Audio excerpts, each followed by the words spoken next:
नमस्कार, जय श्री राम। मैं दीपेंद्र तिवारी, ज्योतिषाचार्य, आप सभी का स्वागत है हमारे इस यूट्यूब चैनल होरा शास्त्र एस्ट्रोलॉजी में। मित्रों, क्या आप जानते हैं हमें शंकर जी का प्रसाद ग्रहण करना चाहिए या फिर नहीं? इसके बारे में लोगों के अनेक प्रकार के मत हैं। कई लोगों का मानना है कि हमें शंकर जी का प्रसाद नहीं खाना चाहिए और कई लोगों का मानना है कि हमें शंकर जी का प्रसाद खाना चाहिए। और जो यह कहते हैं कि हमें शंकर जी का प्रसाद नहीं खाना चाहिए, उनका तर्क यह है कि हमने विद्वानों के मुँह से सुना है कि जो शंकर जी का प्रसाद खाता है वह अगले जन्म में कुत्ता बनता है। तो हमने एक मित्र से पूछा भी था कि हमें शंकर जी का प्रसाद खाना चाहिए या फिर नहीं खाना चाहिए। तो उन्होंने हमसे कहा कि पंडित जी, ऐसा है कि हमें शंकर जी का प्रसाद नहीं खाना चाहिए। तो हमने कहा क्यों नहीं खाना चाहिए?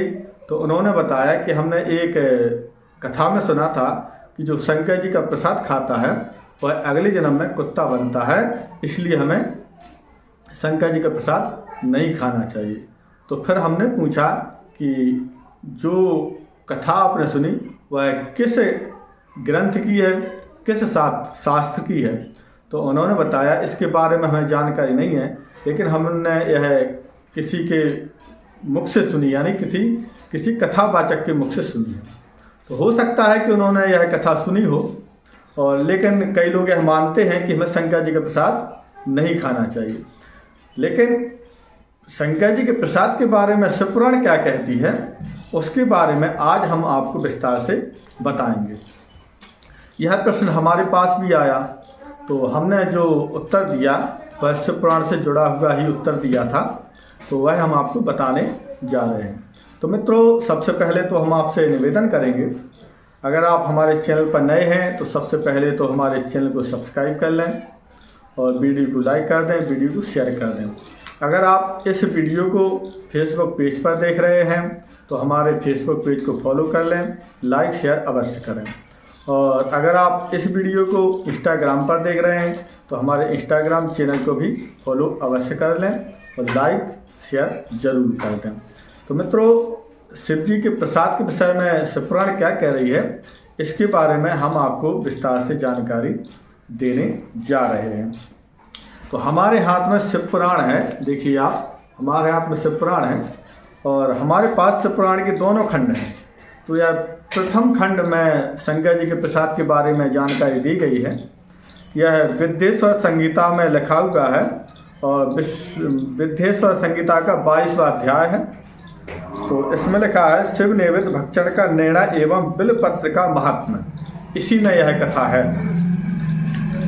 तो ऋषिगण बोल रहे हैं कि हे महामुने, ऋषिगण श्री सूत जी से पूछ रहे हैं कि हम शंकर जी का प्रसाद ग्रहण कर सकते हैं या फिर नहीं कर सकते हैं। तो अब श्री सूत जी क्या कह रहे हैं यह देखिए। सूतवाद, हे मुनियो, अब आप सब सावधानी से सुने, मैं प्रेम पूर्वक सब कुछ कह रहा हूँ। आप लोग शिव व्रत धारण करने वाले हैं अतः आप लोग धन्य हैं। जो शिव का भक्त, पवित्र, शुद्ध, सद्व्रती तथा दृढ़ निश्चयी है, उसे शिव नैवेद्य का प्रसाद अवश्य ग्रहण करना चाहिए। अर्थात जो शिव का भक्त है, पवित्र है, शुद्ध, सत्यव्रती है तथा दृढ़ निश्चयी, उसे शिव नैवेद्य अवश्य ग्रहण करना चाहिए और आग्रह भावना का त्याग कर देना चाहिए। जो शिव जी का परम भक्त है उसको शिव जी का प्रसाद अवश्य ग्रहण करना चाहिए, ऐसा सूत जी कह रहे हैं शिव पुराण में। इसके बाद शिव नैवेद्य को अर्थात शिव जी के प्रसाद को देखने मात्र से ही सभी पाप दूर हो जाते हैं और शिव का नैवेद्य भक्षण करने से तो करोड़ों पुण्य स्वतः आ जाते हैं।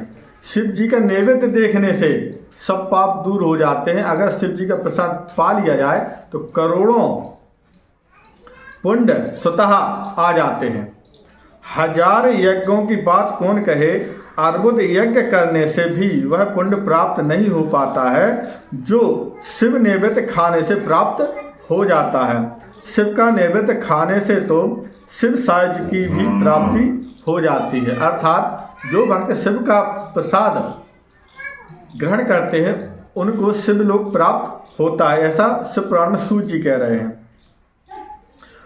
अब फिर कह रहे हैं जिस घर में शिव को नैवेद्य लगाया जाता है या अन्यत्र से शिव को समर्पित नैवेद्य प्रसाद रूप में आ जाता है वह घर पवित्र हो जाता है। जिस घर में शिव जी को नैवेद्य लगाया जाता हो या फिर कहीं से शिव जी का प्रसाद आ जाता है तो वह घर पवित्र हो जाता है। अब ऐसा सूत जी कह रहे हैं शिव पुराण में। इसके बाद क्या कह रहे हैं, बाहर से आए हुए शिव नैवेद्य को प्रसन्नता पूर्वक सिर झुकाकर ग्रहण करके भगवान शिव का स्मरण करते हुए उसे खा लेना चाहिए। आए हुए शिव नैवेद्य को दूसरे समय में ग्रहण करूंगा ऐसी भावना करके जो मनुष्य उसे ग्रहण करने में विलंब करता है उसे पाप लगता है। शिव जी का प्रसाद जैसा ही मिले तुरंत ग्रहण कर लेना चाहिए। अगर आप उसको अगले समय के लिए रखते हैं तो आपको दोष लगेगा, ऐसा सूत जी कह रहे हैं शिव पुराण में। इसकी बात कह रहे हैं जो शिव प्रसाद का त्याग करता है वह निश्चय ही नरक में जाता है। हृदय में अवस्थित शिवलिंग या चंद्र कांतमणि से बने हुए शिवलिंग अथवा स्वर्ण या चांदी से बनाए गए शिवलिंग को समर्पित किया गया नैवेद्य शिव की दीक्षा लिए भक्तों को खाना ही चाहिए, ऐसा कहा गया है।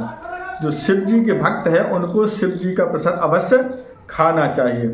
इतना ही नहीं, शिव दीक्षित भक्त समस्त शिवलिंगों के लिए समर्पित महाप्रसाद रूप शुभ शिव नैवेद्य को खा सकता है। जो शिव जी का भक्त है वह सभी लिंगों का प्रसाद शिवलिंग का प्रसाद ग्रहण कर सकता है, ऐसा शिव पुराण में लिखा हुआ है।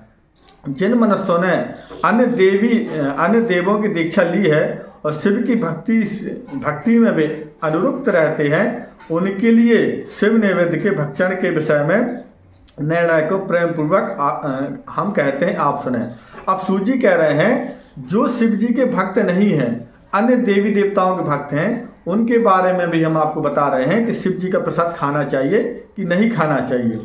अब वो कह रहे हैं, हे ब्राह्मणों, शालिग्राम में उत्पन्न शिवलिंग, रसलिंग, पारदलिंग, पाषाणलिंग, रजतलिंग, स्वर्णलिंग, देव और सिद्ध मुनियों के द्वारा प्रतिष्ठित शिवलिंग, केसर के बने हुए लिंग, स्फटिकलिंग, रत्नलिंग और ज्योतिर्लिंग आदि समस्त शिवलिंगों के लिए समर्पित नैवेद्य का भक्षण करना चंद्रायण व्रत के समान फल देने वाला कहा गया है। तो यह उनके लिए कहा गया है जो शिव जी के भक्त नहीं है, अन्य देवी देवताओं के भक्त हैं लेकिन शिव को मानते हैं। यदि ब्रह्म हत्या करने वाला भी पवित्र होकर शिव का पवित्र निर्माल्य धारण करता है और उसे खाता है, उसके संपूर्ण पाप शीघ्र ही नष्ट हो जाते हैं। तो श्री सूत जी शिव पुराण में कह रहे हैं कि जिसने ब्रह्म हत्या की हो, अगर वह भी शिव जी का प्रसाद पाता है तो उसको भी ब्रह्म हत्या का दोष समाप्त हो जाता है, शिव के धाम को जाता है। इतनी महिमा बताई गई शिव प्रसाद की। और लोग कहते हैं कि शिव जी का प्रसाद नहीं खाना चाहिए, तो शिव पुराण कह रही है कि शिव जी का प्रसाद खाना चाहिए। अब इसके बाद उन्होंने लिखा है कि कौन सा प्रसाद शिव जी का नहीं खाना चाहिए। अब इसको सुने। फिर कह रहे हैं जहाँ चंड का अधिकार हो वहाँ शिवलिंग के लिए समर्पित नैवेद्य का भक्षण मनुष्यों को नहीं करना चाहिए। जहाँ पर चंड का अधिकार है वहाँ पर शिवलिंग जी को चढ़ा हुआ प्रसाद हमें भक्षण नहीं करना चाहिए। फिर कह रहे हैं बाणलिंग, लोहलिंग, सिद्धलिंग, स्वयंभूलिंग और समस्त प्रतिमाओं में चंडिका का अधिकार नहीं होता है। जैसे बाणलिंग में चंडिका का अधिकार नहीं है, लोहलिंग, सिद्धलिंग, स्वयंभूलिंग और अन्य समस्त प्रतिमाओं में चंडिका का अधिकार नहीं होता है। तो चंडिका का अधिकार किसमें होता है? जो मिट्टी से बनाए गए शंकर जी हैं उसमें चंडिका का अधिकार होता है। जो विधि पूर्वक शिवलिंग को स्नान कराकर उस स्नान जल को 3 बार पीता है उसके समस्त पाप शीघ्र ही नष्ट हो जाते हैं। फिर आगे लिखा है चंड के द्वार अधिकृत होने के कारण आग्रही शिव नैवेद्य पत्र, पुष्प, फल और जल यह सब शालिग्राम शिला के स्पर्श से पवित्र हो जाता है।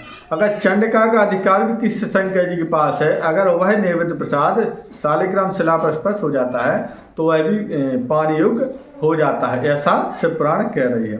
फिर कह रहे हैं सूत जी, हे मुनीश्वरों, शिवलिंग के ऊपर जो भी द्रव्य चढ़ाया जाता है वह खाने योग्य नहीं है, और जो लिंग के स्पर्श से बाहर है उसे अत्यंत पवित्र जानना चाहिए।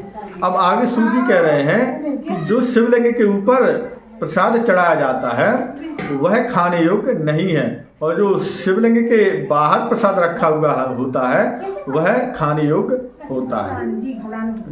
फिर कह रहे हैं, हे श्रेष्ठ मुनियों, इस प्रकार मैंने शिव निवेद्य का निर्णय कह दिया है। अब आप सब सावधानी से बिलपत्र के महत्व को आदरपूर्वक सुने। तो मित्रों, बिलपत्र के बारे में भी कहा गया है कि शंकर जी को बिलपत्र बहुत ही प्रिय है।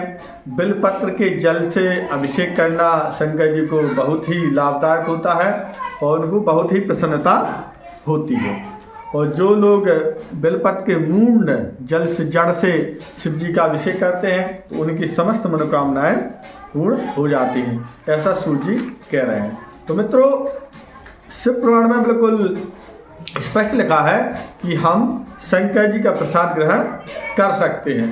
केवल वह प्रसाद ग्रहण नहीं कर सकते हैं जो शंकर जी के शिवलिंग के ऊपर चढ़ाया गया है, या फिर जो वह प्रसाद जो चंडेश्वर महाराज को अर्पण होता है। जिस शिवलिंग का प्रसाद चंडेश्वर महाराज को अर्पण होता है वह प्रसाद हम ग्रहण नहीं कर सकते हैं। बाकी सभी प्रसाद हम ग्रहण कर सकते हैं। तो आप अपने मन से यह बिल्कुल निकाल दीजिए कि हम शंकर जी का प्रसाद नहीं पा सकते हैं।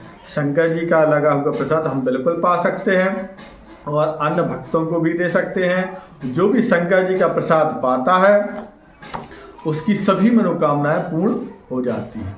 तो मित्रों, आपको यह जानकारी कैसी लगी? अगर जानकारी अच्छी लगे तो वीडियो को लाइक करें, वीडियो को शेयर करें और हमारे चैनल को सब्सक्राइब जरूर करें। अगले वीडियो में हम आपको बताएंगे ओम शिवाय नमस्तुभ्यम सही है या फिर ओम नमः शिवाय सही है। इसके बारे में हम आपको विस्तार से जानकारी देंगे। तब तक के लिए जय श्री राम।